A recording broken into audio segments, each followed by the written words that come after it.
tassa bhagavato arahato samma sambuddhassa.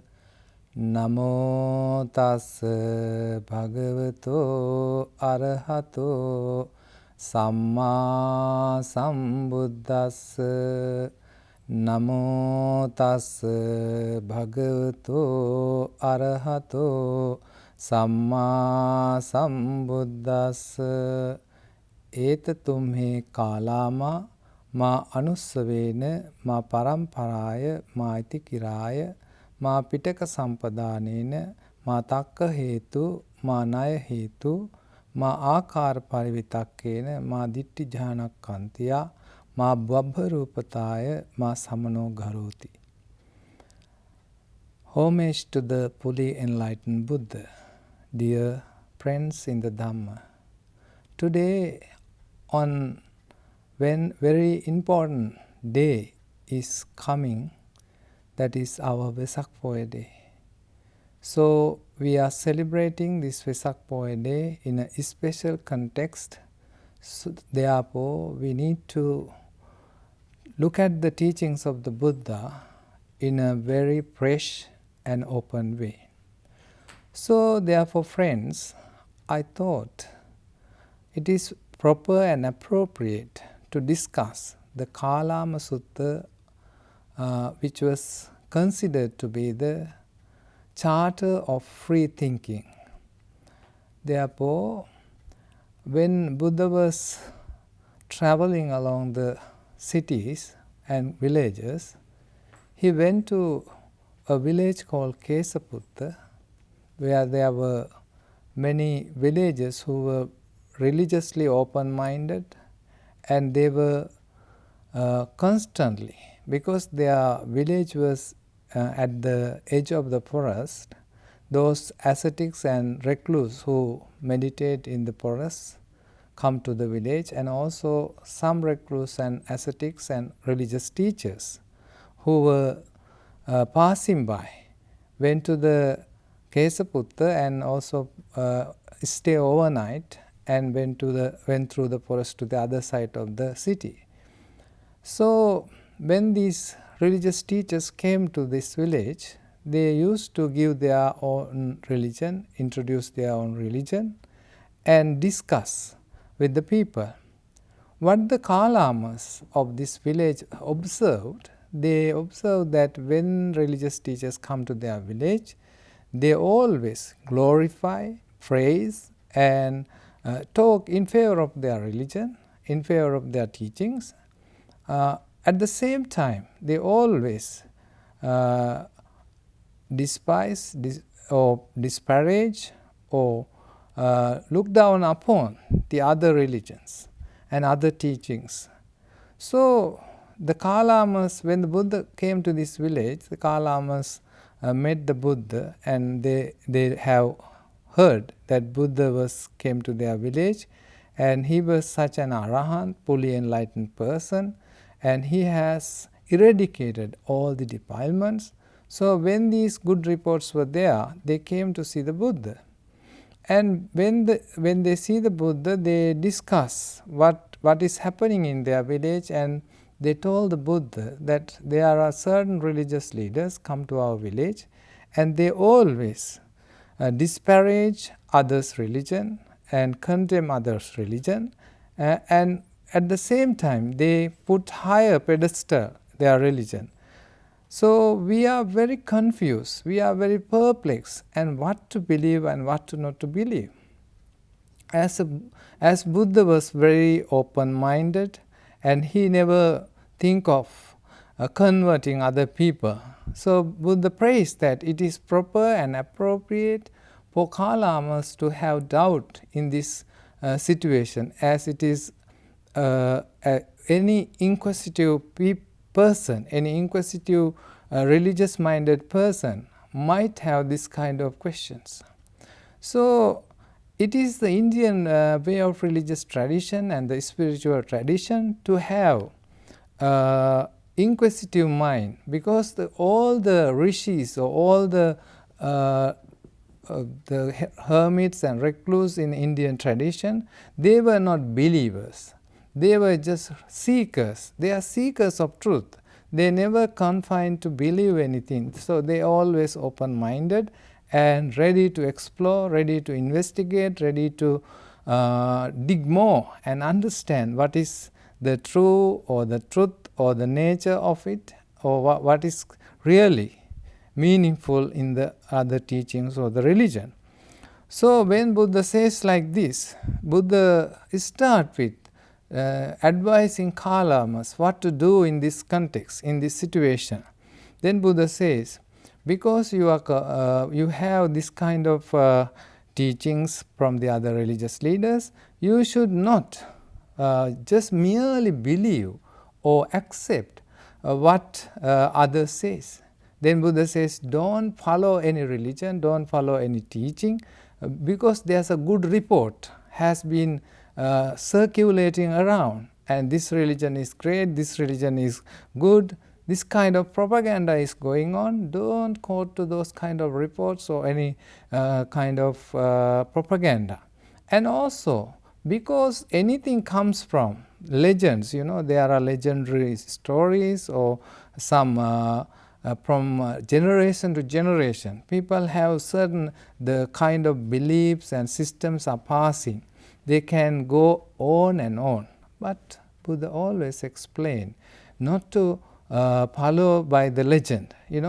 Buddha gave a very, very nice and very positive, very encouraging example. That is, when a blind person is led by another blind person, and all of them, all the blind people follow the person who is led the people behind, also blind.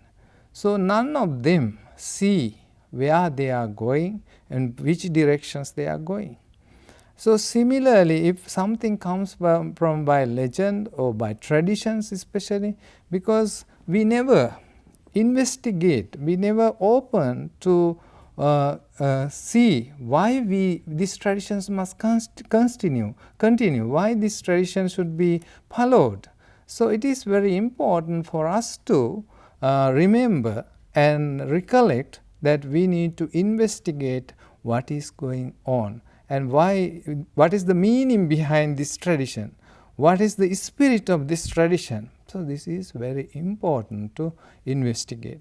And also, another very important factor is scriptures, especially religious holy books or religious scriptures, where the book itself says, this is the words of the God, this is the words of the so and so, this is the words of such and such a religious leader. No matter what, you cannot question it. You have to follow it. You have to accept it. You have to blindly just follow it. This is very dangerous.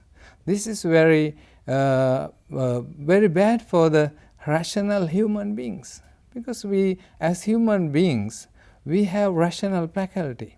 That rational faculty is blinded by this kind of teachings, because we never ever should try or make effort to close the door of reasoning.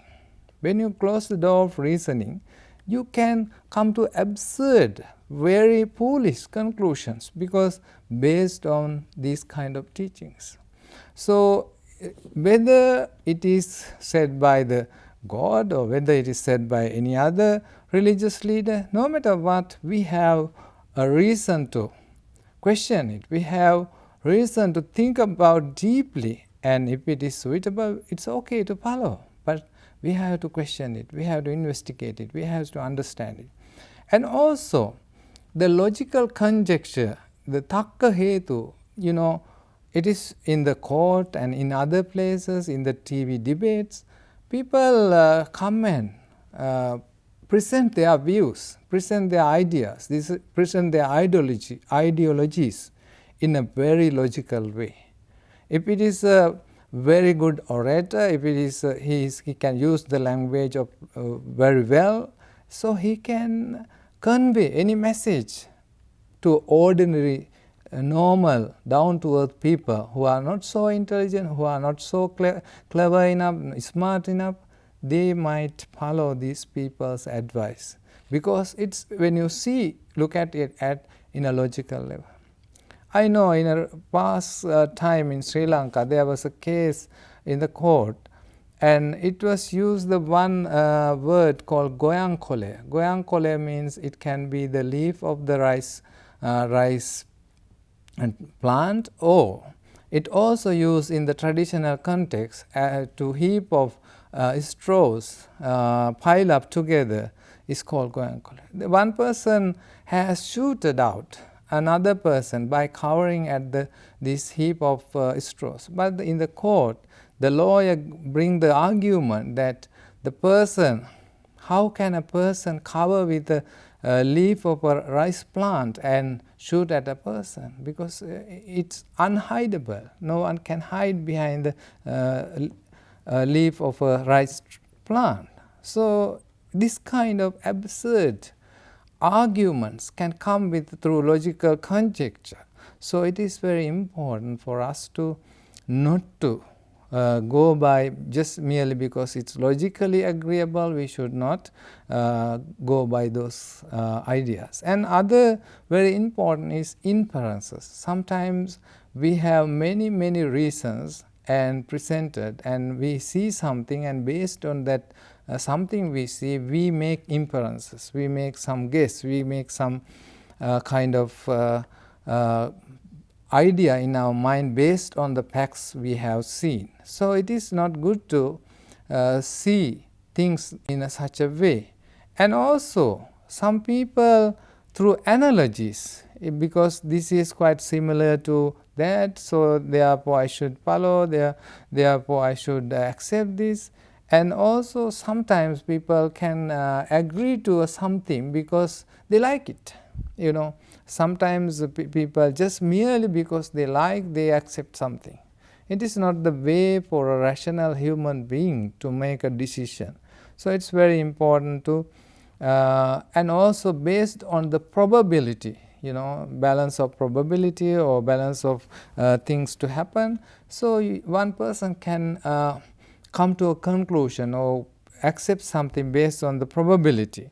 And also Buddha himself said, because sometimes, you know, the gurus have a very important role. Sometimes in either some religious leaders, when they are very charismatic, when they are very popular, when they have some power and authority, then the people try to believe anything they say. Because they might think, okay, this person has said so many things right, this also must be right.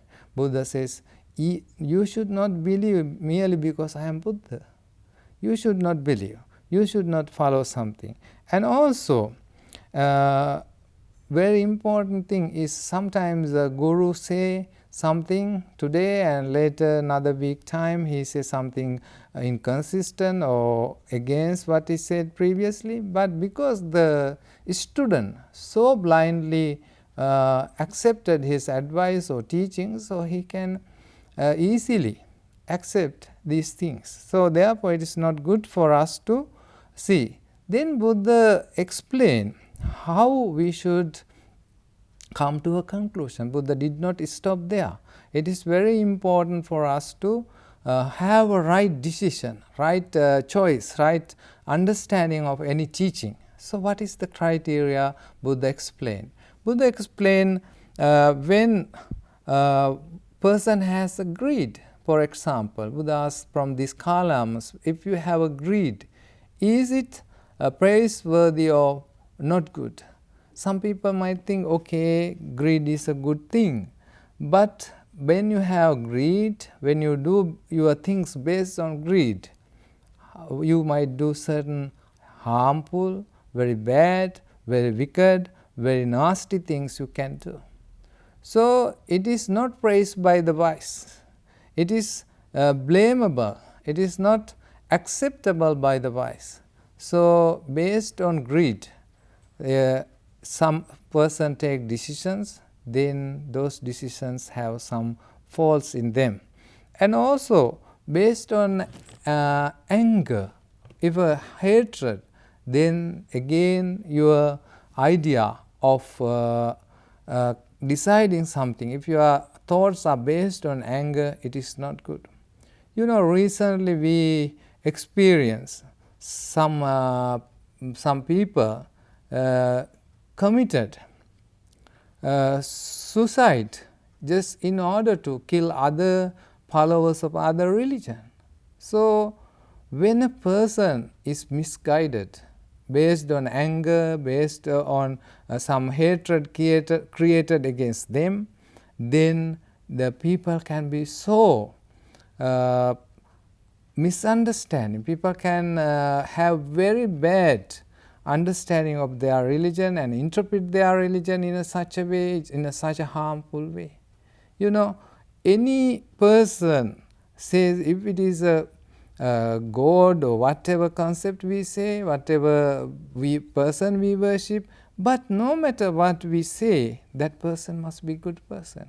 You know, there are universally accepted values: kindness, love, compassion, and caring for others, consider about the other people's needs and wants, and sharing the space we have with everybody. These are the common universal values. Nobody can deny them. Nobody can take over these values and take over these rights. So we have to respect others, we have to look after others, we have to care for others. So when these kind of ideologies are taught, that when you do certain kind of crimes or suicide killings, and you will go to heaven. You know, when a person is go to a forest, or let us take an example, a hunter. If a hunter goes to a forest, and is the birds or the other animals like him? No. If a person, kind person who is loving to all animals, if he go to the forest, those animals also like. It is same with the human beings. We like the people who so loving, so kind, so nice. So it is same with the God. If a person comes to the God after killing or suicide, I don't think God will like to come and see such kind of person, because the misunderstanding they have, because godliness is like goodness, the wholesomeness. So Buddha explained that when you decide these things are good, then Buddha says you should not be take decision based on delusion also, ignorance also. You must be, when you are taking a decision, when you are studying a religion, you must take a deep understanding. You must have critical eye. You should not close your critical eye, just don't follow it blindly. So that is very harmful. Another occasion, the same Sutta Buddha explained that when the person doing something good, like generosity, is it good for the society? Yes. Is it good for the oneself? Yes. Because when you do something generous, the scientist has found out that your hormones, the body and the hormone system will change your body and the brain, because when we are doing good things, the good hormones in our body will secrete into the blood stream, into our system. So that makes us live longer, make us happier. So in the world, the givers are more happier than